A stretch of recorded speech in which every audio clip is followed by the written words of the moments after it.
What's up, creepers? Welcome to Phin and Bryn Spoops. I'm Bryn. And I'm Phin. Welcome to day 21. Day 21. 10 more days. We're thinking about doing something for the last 5 days, but we're not sure what. On Halloween, we are going to be watching Trick or Treat. Yeah, but I was thinking we could do something for the last 5 days, but we don't know what, so. Today we are going to be breaking down... Oh, sorry. Still talking. Okay, go ahead. Like. Sorry to interrupt you, sir. So, we're not sure what we do. If you have any ideas, then comment below. So, last 5 days, she doesn't think it's a good idea. She's mean. Okay, so. What are we breaking down today? Sinister 2. Sinister 2, another Blumhouse picture.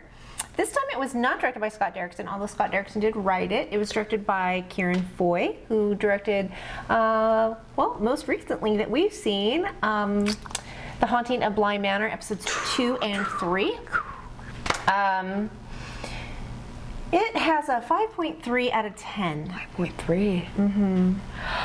Oh, yeah. Do you want to break down the last 2 episodes? Because the host is just... The host, episode 16, it keeps like breaking.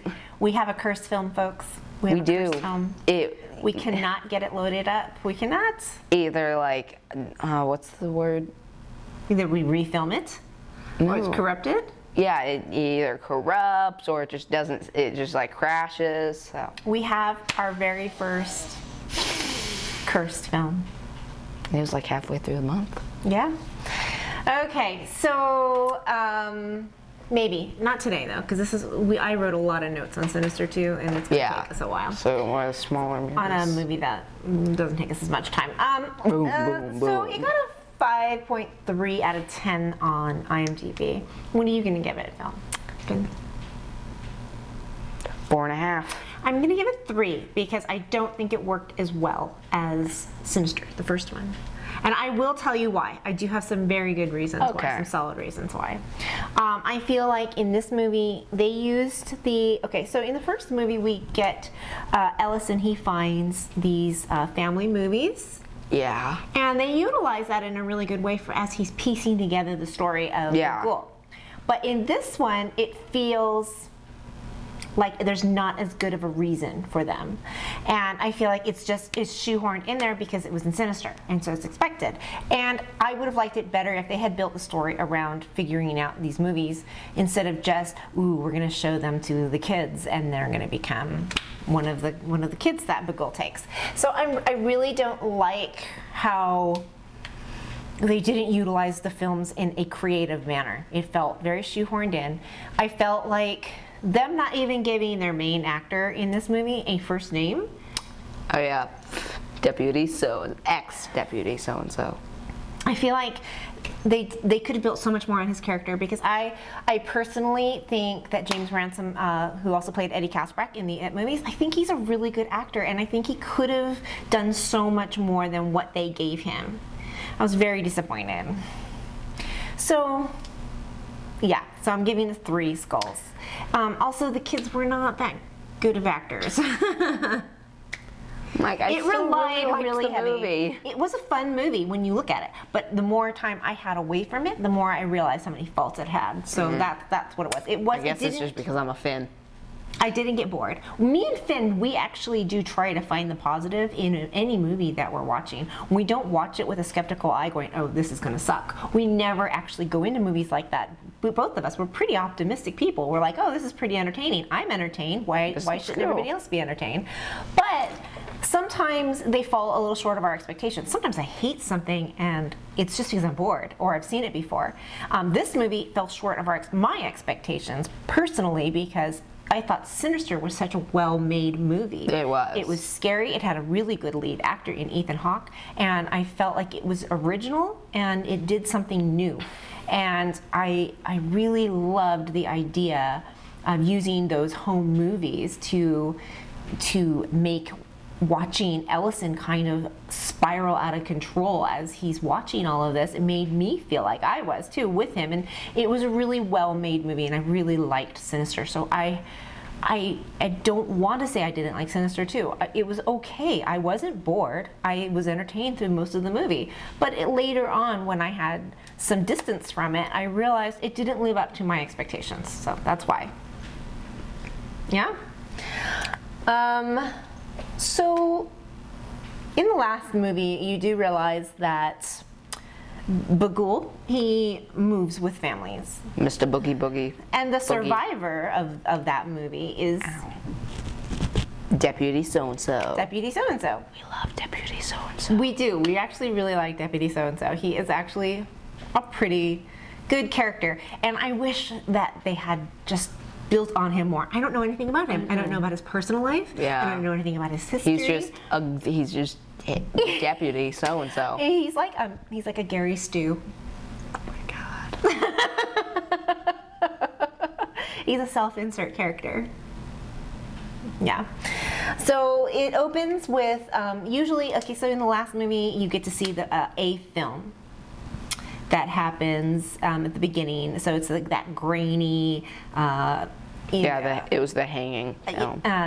Super 8 film of that they're going to be showing in this movie. And it opens on this one with 3 people in a cornfield, and they're tied to crosses.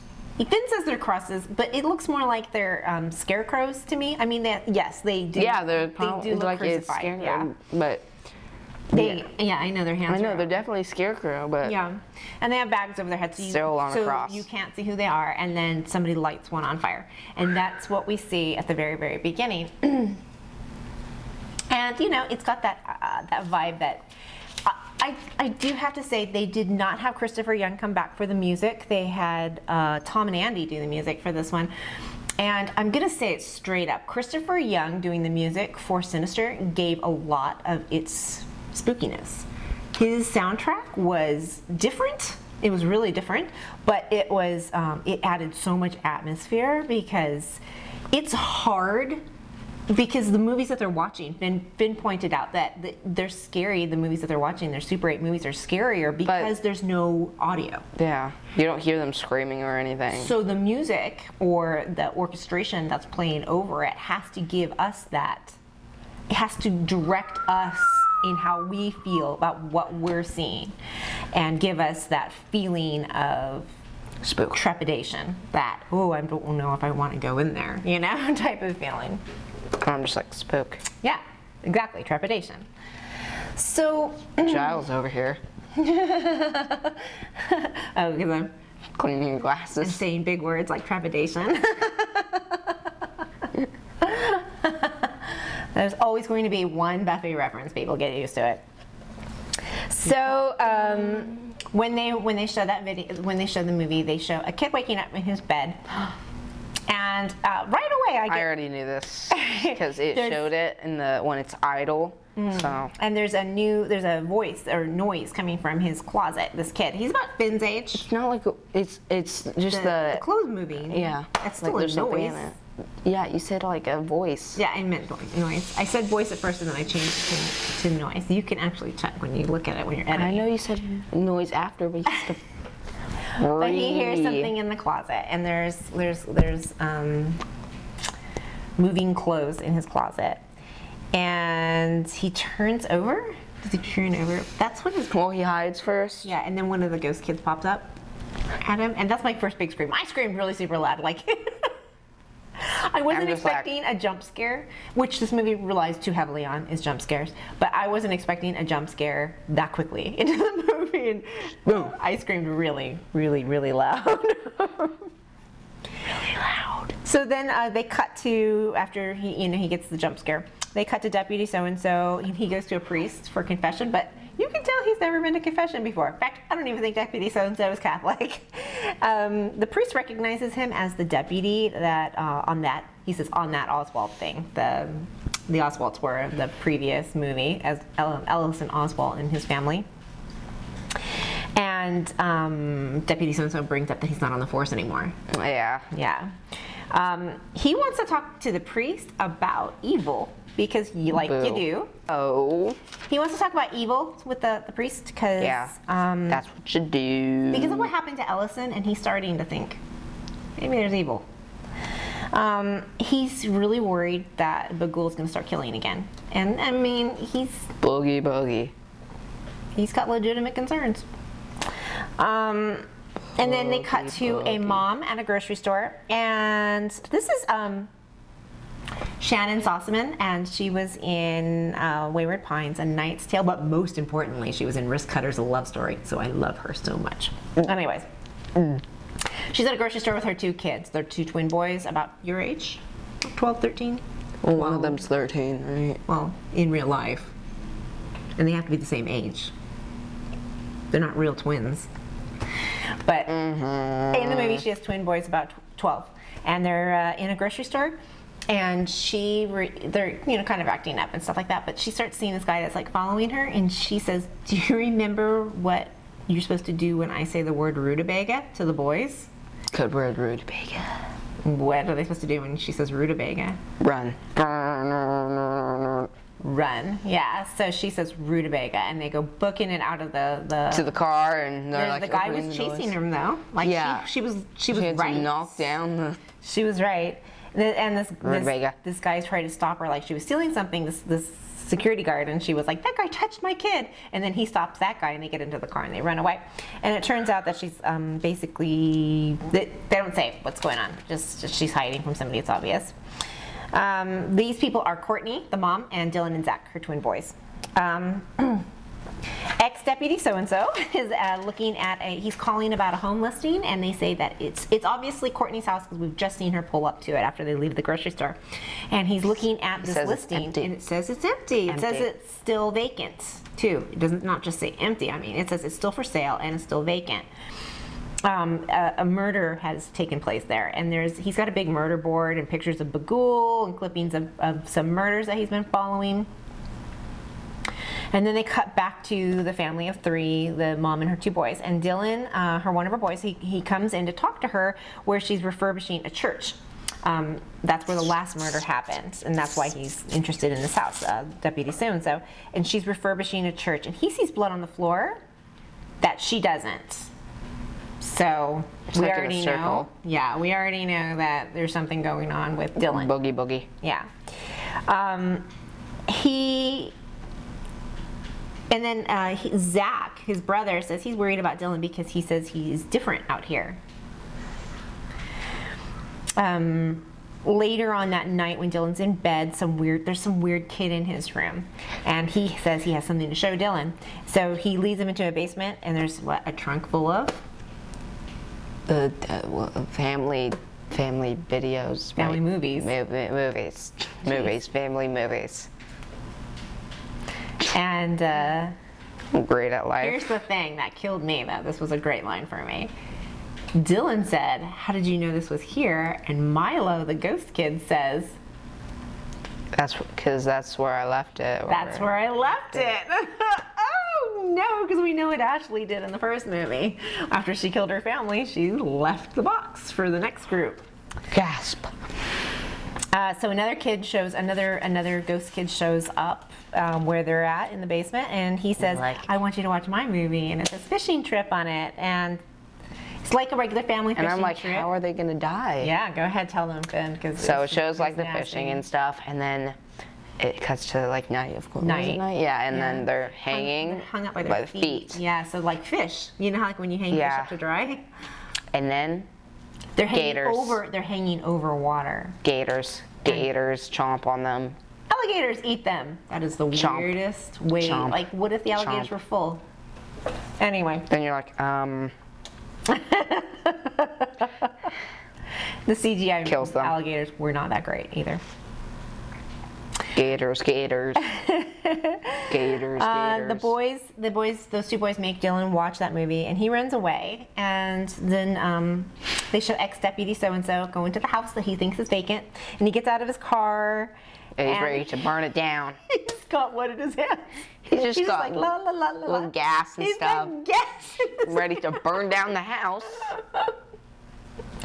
And then the kids are coming out. Like one of the kids, I think it was Zach, he's like eating an apple, and he's all, "Hey there, what you doing there?" And he's all, and the kid drops his apple and runs to go get his mom. Just nomming on an apple. She accuses him of following her like the guy in the store, and she like freaks out on him, and he's like, I think there's been a misunderstanding. No, wait, she's like, what's it gonna take for you to not tell anyone we're here? And he's like, a cup of coffee. So she invites him in for a cup of coffee, and he explains why he's there. She doesn't explain why she's there, though. She said that her friend's letting her stay at the farmhouse while she refurbishes it. So she says he can look around tomorrow as long as he doesn't tell anyone they're there, because he will not stay there at night. As soon as it's night, Deputy so-and-so is like peace, gotta go. I mean, boogie. So then the kids, it gets to be nighttime, and the kids are watching Scooby movie. What was the movie? Oh, Night of the Living Dead. I didn't catch on that. I wasn't watching the movie with them. Kids were watching Night of the Living Dead, and the boys ask about the deputy, and they ask if he's there about what happened in the church. He's like... And she wants to know, how do they know what happened in the church? And they said, oh, well, people talk. But obviously the ghost kids have been telling them what happened in the church. Kids. Kids. So then they show they showed the deputy in his hotel room, and he's looking at his computer screen, and every time he turns his head, you can see Mr. Boogie behind him. And then he's also looking at a picture, and he has his magnifying glass. I think this was in the church, and he's looking at it, and then Bagul moves, and he's like, frick. That wasn't yet, but oh yeah, that's later. Sorry. So Milo the ghost tries to get Dylan to watch some more movies, and he sort of sleepwalks. He's like, when he's going down there that second time, he walks right past Bagul. Remember? Yeah. And he kind of staggers into the basement to watch another movie. This time there's a little girl down there, and she's like, this is my video, and it's called Christmas Morning. And she ends up, you can describe what happens to that family. Burying them no, not fully burying them. Slightly burying them after just, how were they secured to the ground? I don't know. They were tied to the ground, and she buried them in snow. And not you could fully. see their nice warm house from where they're laying there, freezing to death. But not fully, and you could see like the freeze burns. Yeah, they froze to death. They also tell Dylan that if he watches all of the movies, the nightmares will go away. Yay! So Dylan, later on the next day, Dylan's looking out the window, and he can see all the kids in the yard, and then Zach goes, you're not special. I can see them too, right? Yeah, Zach's boy. kind of a dick about it. He's like, you know what? You're not that special. I can see them too. Punk. The deputy shows up to look at the church, and he sees a shadow of a kid while he's investigating. What was he using? Flashlight. Yeah, he keeps seeing like this shadow of a kid. And there's multiple kids, and then boogie. And then Bagul is like right behind him. He also finds the symbol. Bagul was in front of him. Yeah, in front of him. And then he finds the symbol that he had asked her about. He knocked it down, and then it was behind there, and he's like booking it out of there, like frick this. All of the murder sites from the first movie, and I guess in this movie also have Bagul's symbol painted somewhere. So this time it was covered by a painting that he knocked down when he fell back because Boogie was in front of him. So they couldn't afford Vincent D'Onofrio to come back, so they have another expert, and they say that Vincent D'Onofrio's character, Professor Jonas, disappeared. But the guy, his new expert, says that there is Professor Jonas left something that could be the key to everything. So he's like, you need to come and see.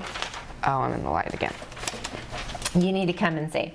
Dylan tries to kill a spider with a slingshot, but he can't. So I don't think, this to me tells me that Dylan's too soft of a kid to be a Bagul kid. Boogie. The deputy sits and talks to him, and Dylan says it would be better if he lived somewhere where so many people weren't killed. Same, Dylan. That would be great. But don't move away, please. They talk, the deputy and Dylan, they talk about their nightmares. Dylan says he dreams about dead people, and Deputy so-and-so says he dreams about Ellison, about his friend. Who's dead. Yeah. Who's Ethan Hawke in the first movie. Courtney's ex-husband shows up demanding that he have the kids. And Dylan is so scared. Guy pees. Dylan is so scared of his dad, he pees himself. And The guy shows up with a whole bunch of state troopers. Now, and then Deputy so-and-so comes up and is like, yeah, you can't use state troopers. You can't use state troopers to take kids away from their parents. Abduction because you don't have the papers. Yeah, he needs to have a sheriff with him, and he does not have a sheriff with him. So Deputy so-and-so diffuses it with, his knowledge of how law enforcement works. Yeah, deputy.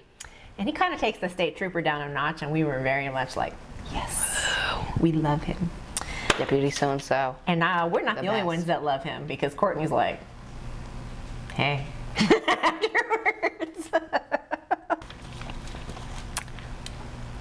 Zach, she asks him to stay for dinner after he did all of that. So he does. He stays for dinner, even though you can tell he is not comfortable staying there after dark. And so he stays there after dinner, and Zach asks him a lot of questions. Do you see dead people? And he has a lot of really good answers for the questions that Zach's asking him. Like he says, do you catch a lot of bad guys? And Deputy so-and-so says, you know what, I don't catch a lot of bad guys. I catch a lot of people who are having bad days. And I really liked that answer. It was a really great answer. Deputy so-and-so, the best. He's really... he deserves so much better than this movie. Yeah, they could have had like a series of movies just with Deputy so-and-so being like, boogie boogie, bye bye boogie. Dylan practically pleads with Deputy so-and-so to stay the night. And that's when he sees Mr. Boogie move in the pictures. Yeah, he wakes up in the middle of the night, he's like, study. Mm-hmm. And then he sees the boogie. Yeah, Mr. Boogie moves, Bagul moves in the picture like, again. And I screamed really loud on that one too. And then Mrs. What's-Her-Face comes down. She's up too, yeah. She's up and she's like, hey, you want to go talk on the porch? And they go and she's smoking a cigarette and they're drinking. And she tells him that her ex put Dylan in the hospital from a beating. So he's a bad guy, her ex-husband. They make him like so one-dimensional. Like he's just mwahaha bad guy. Mustasha. I mean, you've already got your bad guy. You have Bagul, but they decided to put this other bad guy in it, and he's just stupid. So Milo tries to coax Dylan down to the basement, and they watch. He does. He actually coaxes Dylan down to the basement, and they watch another video from another kid. And then he's like, one more. Kitchen remodel. Oh, yeah. And a kitchen is filled with water. In this video, the parents are tied up, and another kid's tied up, I think, and then somebody throws something in that's electric, and they all get shocked. He has like the boots on, rubber boots. Zach sees Dylan leave the basement, and Zach confronts Milo. Why did you pick him over me?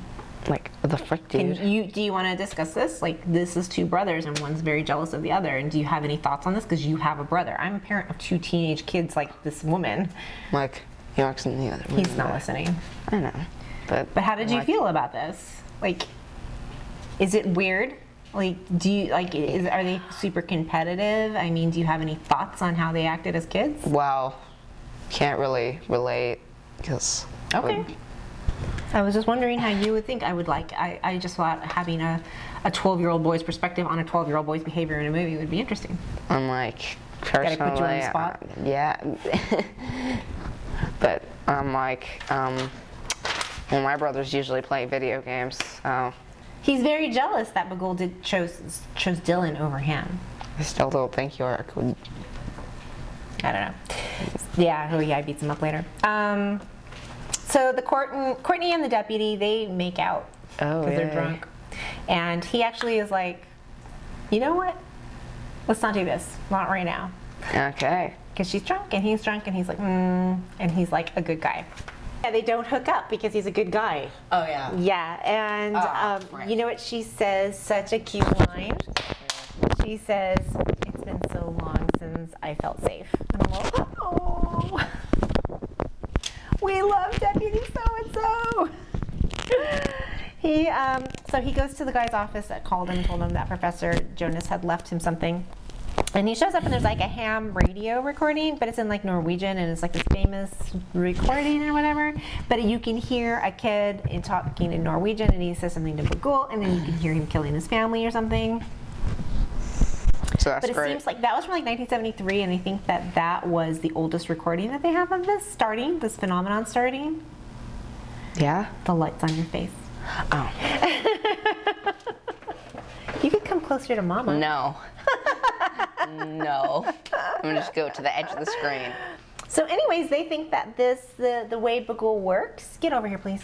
The way that Bagul works is through, what did they say, Phin? They said, murders are captured through art. So they call it an aesthetic observance of violence. It's very fancy. Very fancy. So Wipe your glasses now. Meanwhile, back at the farm, Zach beats the shit out of Dylan. Like beats him up. Yeah. He's kind of snapping. And the ghost kids all watch this, and they don't help him. And they tell Dylan, they're like, you should do something about Zach, about your dad, about your mom. And he's like, my mom didn't do anything. And they're like, that's the point. That's the point. Oh, look, she's getting the tower like Yes, always. So what? She's always up there. We're filming.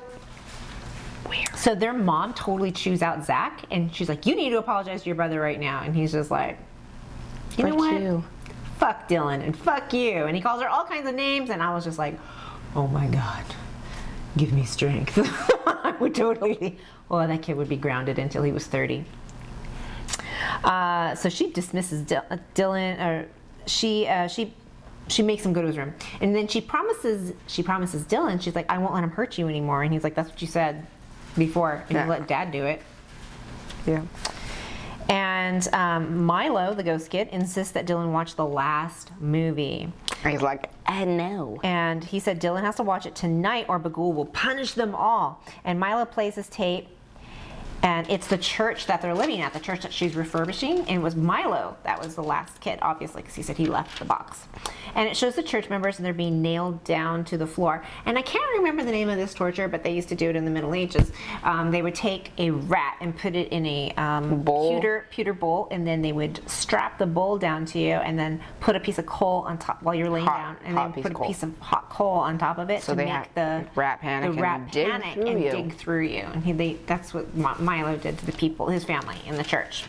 If you just did that to a metal plate, I wonder how they respond. Yes. Like, trying to terrified. The poor rat. Yeah, we felt really bad for the rats. So the kids try to bully Dylan into watching the last one, which I thought Milo's was the last one. That's what they said, and then they wanted him to watch another one. I don't know. I think they messed that up. He refuses, and Milo says, "That's okay. They weren't for you anyway. They're for Zach." He's like, "You did what you were supposed to." So I think we're out of focus. Are we? Here, stay back there. We're good enough. Here, I could lean to the side again. Away from you. The movies weren't for Dylan. They're for Zach. And they're like, "You did what you were supposed to. Anger Zach." And Zach's all Deputy so-and-so realizes... he's filming his film. Zach's filming his film. But Deputy so-and-so, when does he realizes before that? He realizes that that there's two kids at the farm, and he's like, oh my God, why am I so stupid? So he goes racing back to the farm. But between him getting to the farm, the boy's real father shows up, and he has the papers. He has the papers, and he takes the boys. He makes their mom move in with him again and stuff, and he's super abusive at the table and stuff like that. Dylan refuses to eat dinner. The deputy shows up at the farm and he realizes that they're all not there, and Dylan they're at golf, and he's like, Dylan texts him. It's and he Dylan. Says, please come. Come. You need to help us. And so the deputy shows up at the guy's house. Broom. Well, no, not yet. Dylan refuses to eat. The deputy is trying to find. He confronts the evil husband, and the evil husband beats the crap out of Deputy so-and-so. Zach goes and he gets the camera for Bagul, and he serves them all drinks. It's golfing. Yeah, that's when sets up the camera. That's when he's after he gets the crap beat out of him, and then he texts him and he says, "You need to come help us," because Dylan realizes that Zach has poisoned them all, which is in all the videos they use something in their drinks or food to make them pass out. That way the kids don't have to killing power. How do you get them up on the? I don't know. I have no idea. They showed it how he did it. The car? Yeah. Oh yeah, he lifted it up. Yeah, with he the car. probably tied them onto it and then lifted it. But they showed how he did it, yeah. Later that night, Zach ties Dylan and Courtney and their dad up on the things that we saw at the beginning, the movie that we saw at the beginning, and onto the scarecrow type of things. They look like they're crucified. And he burns his dad. Alive. So his dad dies, and we're like, so-and-so shows up. And hits him with his car, hits Zach with the truck. Deputy so-and-so shows up, and he hits Zach with the car. And then Milo's like, you better get it done, boy. Yeah, Zach says, Milo's like, you need to finish it or, you're going to be in all big trouble. And the song that they played that I liked so much in the original, they played it when they're running from Zach in the cornfield. Deputy so-and-so and Courtney and Dylan are all running away from Zach because he's got this wicked looking sickle, and he whacks the deputy and show how much of his hand left. Show them where people in my class. He cuts. So here, from the middle here. The deputy loses half of his hand. It was really gross. It's awful. Zach chases Poor them. Deputy. He pursues them with the cool song all the way through the cornfield and into the house, and they all hide from Zach in the house. And all of the kids are spooping around the house. The dead kids are all spooping around, and the kids are showing. Because the adults, Courtney and the deputy, can't see the kids, but Zach and Dylan can, and the kids are showing Zach where they're all hiding. There's they're up here, and they're because they're following around. I'm thinking they start trashing the house too, and you can't see anything. Because you see all the villains more in this because. I realized it's really hard to do a sequel to a horror movie because you already saw the main villain and stuff. You can't keep that secret anymore. So, I think they start wrecking the place. This was the still kids. pretty scary. And the deputy breaks Bugul's camera before Zach murders his mom and brother. Zach's with a sickle. No. And Zach goes running for another camera, but there is no other camera. And then Bugul grabs him, and his face just cracks and melts. And he's goes into He's in a film. Yeah, he's in a film. And so then he's dead, and they're running out of the house, and the house is burning. The house is burning, and the deputy's like, he's gone, because Courtney's freaking out that Zach's gone. So he takes Courtney and Dylan to a motel, and they check into the motel, and the ham radio is in the motel room. I think he's getting his stuff from the motel. Oh, the ham radio. Yeah, and then he hears him, and he turns around, it's the radio again. You can hear the kids going, saying, deputy. And then, boom. And there's a final jump scare from Bugul, but I was kind of over it by then. I just realized he has no mouth. Yeah. So it's exciting when you watch it. It's fun. It's something that you're like, ooh, I'm invested in this, and then later on you're like, meh. But it was good. Yeah. What are we gonna watch tonight, Phin? I don't know, man. What are we gonna watch tonight? I know Friday you and Dad are gonna watch Quiet Place. Oh yay. Quiet Place. Quiet Place. I don't know what we're gonna watch tonight. It might be a surprise. We'll figure it out.